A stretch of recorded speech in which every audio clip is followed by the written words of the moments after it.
Hello everyone, welcome back in this video. Today we will talk about law of attraction.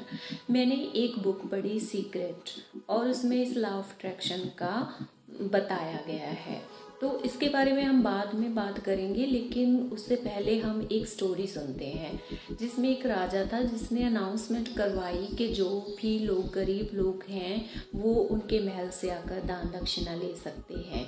तो उनके महल में बहुत से लोग आने लगे, अपनी ज़रूरत के अनुसार दक्षिणा लेने लगे। लेकिन उनके साथ एक लड़का भी आता था, रोज़ आता था, लेकिन वो कभी कुछ लेके नहीं जाता था।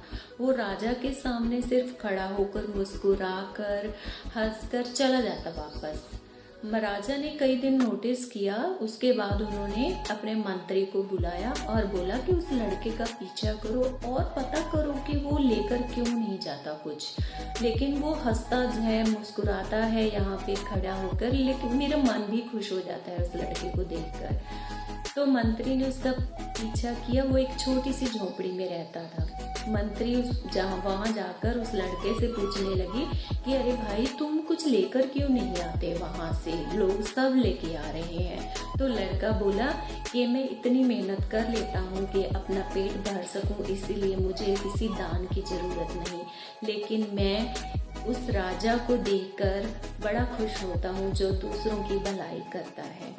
तो मैं सिर्फ उनको ग्रीटिंग्स देने चाहता हूँ, इसीलिए मैं उनके पास जाता हूँ, उनसे बात करना चाहता हूँ, लेकिन एक डर के कारण उनसे बात नहीं कर पाता।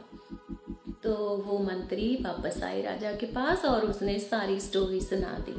राजा बड़ा खुश हुआ। उसने ऐलान किया कि उस लड़के का स्पेशल ध्यान रखा जाए, क्योंकि वो मुस्कुराहट फैला रहा है, वो खुशियाँ बिखेर रहा है, तो उसके पास भी वापस खुशी जानी चाहिए।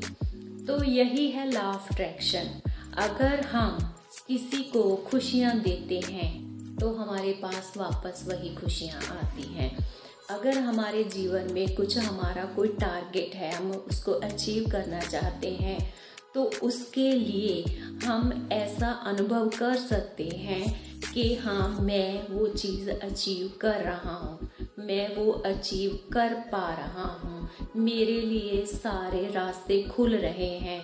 तो ऐसी ही अगर आप लॉ ऑफ अट्रैक्शन के द्वारा आप अपने लिए चीज़ों को आकर्षित करेंगे, वो डेफिनेटली आपकी लाइफ में आएगी। हमारी लाइफ का जो पूरा पार्ट है उसमें सिर्फ हम कह सकते हैं कि 20% हमारे हाथ में होता है जो हम खुद करते हैं। बाकी वो भगवान या वो नेचर जो भी हम कहते हैं उसके हाथ में होता है। तो हम कह सकते हैं कि अगर हम कुछ अच्छा दे रहे हैं तो अच्छा ही पाएंगे। इस बुक के बारे में हम बात करेंगे हमारी नेक्स्ट वीडियोस में, क्योंकि इसको हम बड़ी डिटेल में समझेंगे। तो इस बुक को हम एक वीडियो में कैद नहीं कर सकते, इसके लिए डिफरेंट वीडियोस बनाई जाएंगी। तो इस सीरीज को फॉलो कीजिएगा। Thank you so much. मिलते हैं नेक्स्ट वीडियो में।